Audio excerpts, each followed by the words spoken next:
Ladies, I must apologize for what happened back there. We were caught off guard. There has never been a commotion of that scale before. I must report this to the physician. Don't worry, Miss Jailer. We made it out in one piece. Thank you for your understanding. Ordinarily, I would arrange to escort you to a safer location, but I'm afraid at this hour you'll have missed the last train. And the roads are icy at night.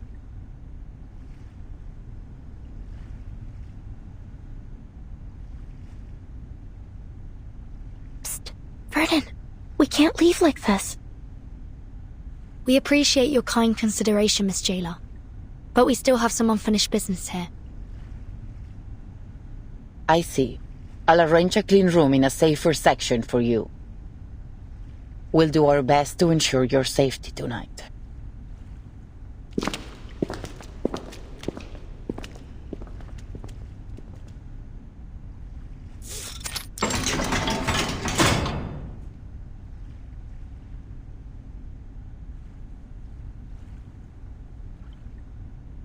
They actually found us a spare room.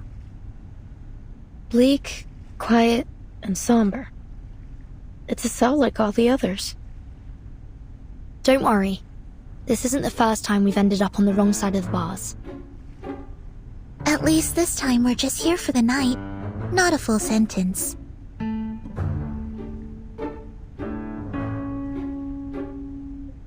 Though, this cell is quite different from the ones we've been in before. Not just the cell. The whole prison is unlike anything I've seen. And this society they've been running here isn't some mere pastime. They're having real discussions about meaningful topics, even though the rest of the world has been cut off from them. But we're still in an Arcanist prison, a place where conflicts and violence can erupt at any moment. Let's not forget that. Miss Jailer warned us from the start. These prisoners are mentally unstable and potentially dangerous.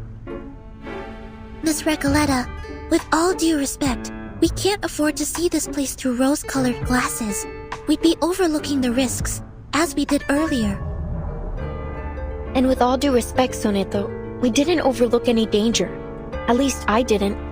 A writer must be observant if she is to accurately reflect the world in her writing. But you...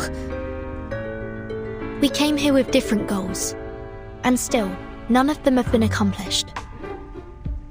I suggest we focus on our respective missions, instead of fighting with one another. Apologies, Timekeeper. Miss Recoleta, I take back everything I said. Don't apologize, Soneto. I'm at fault too. Sometimes I forget that words can be as sharp as swords. You were only thinking about our safety. I shouldn't have been so rude. I actually really admire how you fought back there. If you'd allow me, I'd like to write a poem for you, once my novel's finished. That's terribly kind of you. But honestly, I think we've had enough poetry today to last a lifetime. Let me know if you change your mind.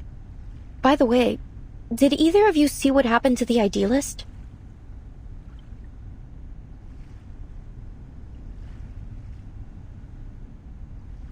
The jailer told me she went back to the gallery once everything calmed down. She found nothing. No blood, no shell cases, not even a trace of the idealist. Timekeeper, now's really not the time for ghost stories. Do you mean that maybe the idealist somehow managed to get out of there on his own? Or perhaps someone else helped him? Well, according to the idealist and our jailer, any inmates who are unwell will be taken to the physician. It's possible someone brought him there, while everyone else was shouting and running about. You're right. It could be that he's with the physician right now. I'm relieved. That was a sudden plot twist, but a visionary of his magnitude doesn't deserve to die in silence like that. To be fair, the gunshot was quite loud, as was the ensuing commotion. Nonetheless, he couldn't have just died like that. I mean, the readers would riot if a writer were to kill off a character so abruptly. But you believe he's still alive too, am I right?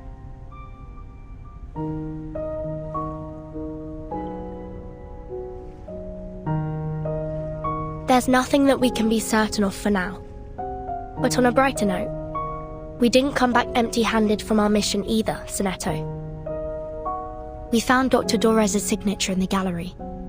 You were right all along, Recoleta. She was here. But we didn't see her at the gathering. Could something have happened to her, like with the idealist? Do you think she was also sent to the physician and never made it back? This is all just speculation. If we want to find the idealist, or Dr. Dorres, we need to speak to this physician first. Miss Recoleta, do you believe that the idealist could be your pen pal, Aleph? Whether he is or not, he's still my best lead.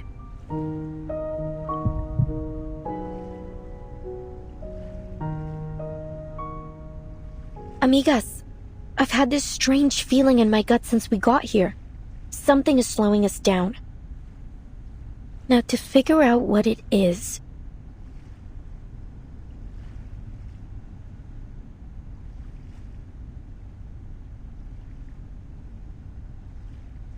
Look, it's a wild guess, but just wait till I finish.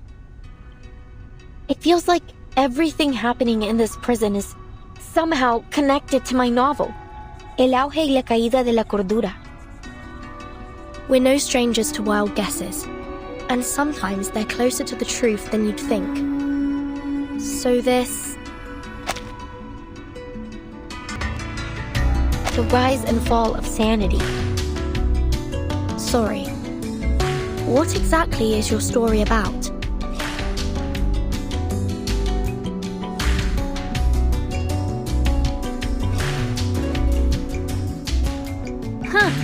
Nunca pensé que te interesaría.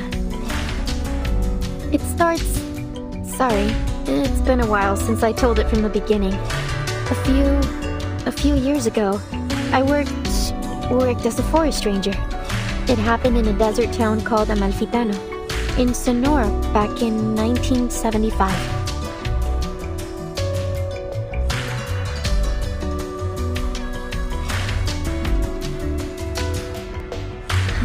You know what? Most people say the beginning's a bit hard to get into, except for Aleph. I'm thinking of rewriting it. But if you like the sound of it so far, maybe I could read you the latest part I just finished?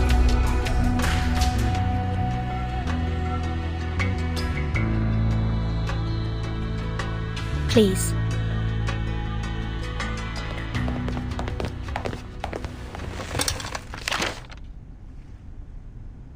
Todo empezó con los datos de frecuencia de las cintas.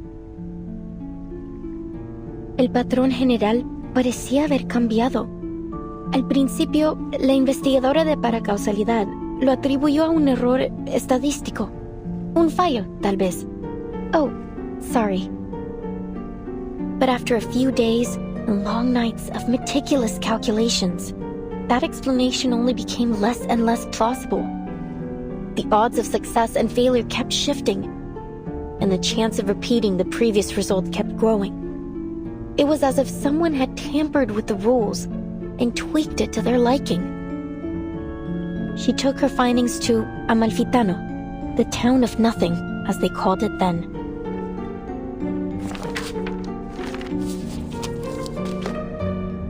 Near the old looms, she met a blind weaver who spoke softly of an old tale. I heard a strange rustling at dawn, like a die rolling along a wooden floor.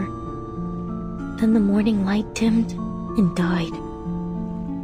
That was the last time I saw the sun, my own hands, or the threads I worked with. The second time I heard the die roll, I was told the oxen in the field sank to their knees and never stood again.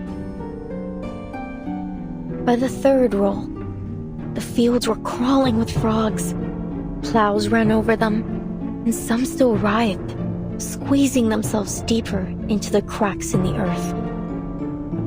The fourth time the die rolled, 10 dormice plunged into the sea in a strange sleepwalk, and 10 bears feasted for the last time before winter arrived.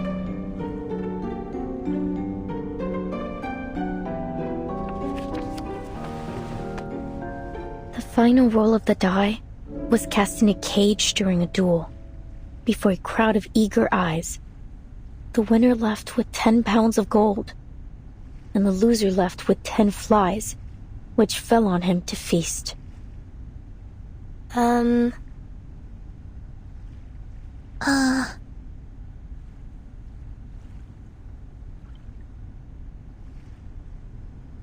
Is that all? Seems like it. Well, there's more, but I haven't quite figured those parts out yet. Any thoughts? Anything. I can take it. Please, I really need some feedback. I wonder if the protagonist ever finds this Die of Babylon in the end. Oh, Verton, it isn't a real die, it's just a metaphor. Oh, I see. I must have missed that. Sorry. Still, it's a beautiful story. Sad, but beautiful. The story is still too obscure, isn't it?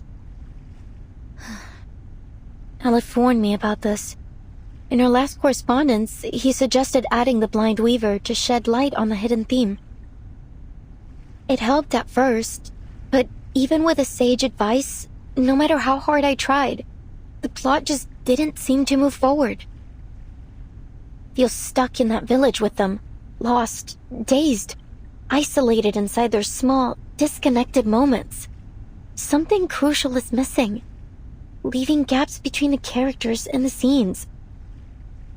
Should I change the storyteller's perspective? Start a different angle? Or maybe rewrite the characters completely? What should I do?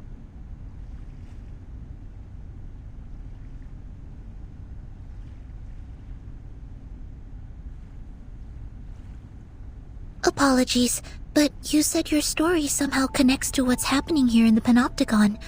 What makes you think that? It's a strange feeling. Like everything here belongs to a dream I once had, only I can't remember it. Do you mean that you have a sense of déjà vu? It's nothing to worry about. Our psychiatrist friend Kakania told me those moments are often the result of a dysfunctional connection between two parts of the brain, like a little glitch in our heads. No, it's nothing like déjà vu.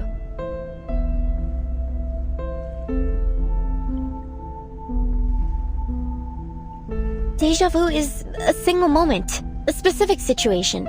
But here it's everything. La sociedad, the rules, the idealist, even the incidents in the gallery. Each one unfolds in a similar pattern, like the grooves on a record, telling a story I feel I've listened to before. Amalfitano and Comala. They're two sides of that same record, playing out the same tune. Whatever happens in my story seems to be happening here too. I had that feeling when I met you as well, Miss Verton. At first I thought it was only an interesting coincidence. You're much like the first character in my story, a traveler with a suitcase.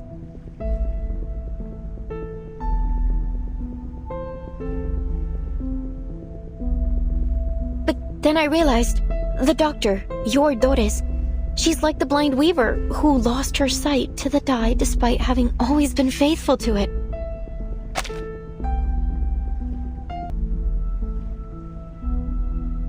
And the jailer, she's the bank clerk who assisted the corporation in taking over the town in order to escape her past. And the idealist, he's the murdered donkey driver, and the die of Babylon. No. Mis queridos amigos ficticios. ¿Qué rayos les está pasando? Wait. Are you saying that everyone we've met here matches a character from your story? Like some kind of archetype? That sounds unbelievable. But then again, maybe you're onto something. You see the world through a different lens that none of us share. Not just the characters. The events here are mirroring my story too. Aleph, he's the only one who truly understood my story. If things are playing out just like my novel, then maybe Aleph is in fact still here. Are you suggesting that someone is controlling the Panopticon in order to make it follow the same plot as your story? That they've set the rules, started the poetry group, planned the attack on the Idealist, and tried to prevent us from finding Dr. Dorez? If that's true, Miss Recoleta, it's very likely that the one acting against us is in fact Aleph himself.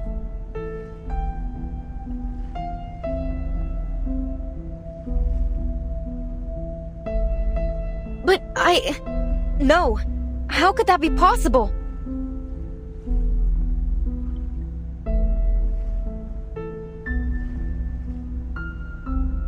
Why? Why would he do this? I don't see any reason why he'd be connected. He's an intelligent, cultured, and profound person, not a common killer. No, none of this adds up. Remember, Dr. Dorez was brought to Ushuaia by the Xeno rebels. And we know they're connected to Manus Vindictae. If this Aleph really is hiding Dorez from us, he may be working with them.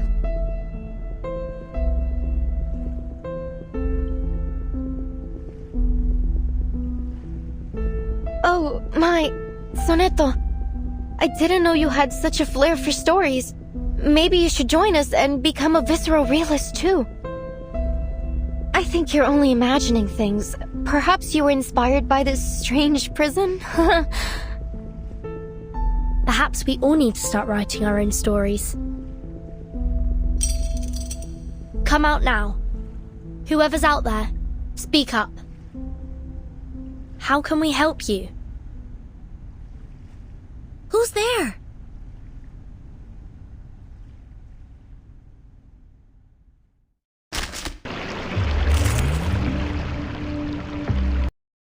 Again. Stay behind me. I'll keep us safe.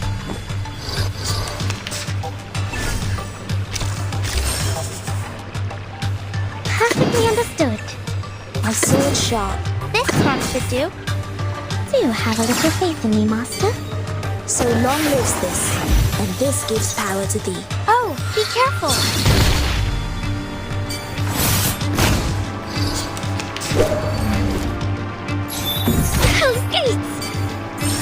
I believe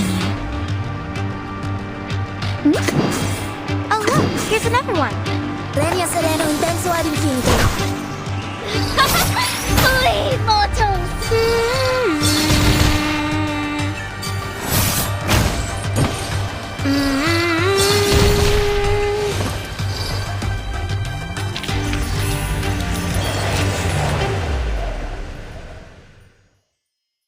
We did it! We made it through another storm!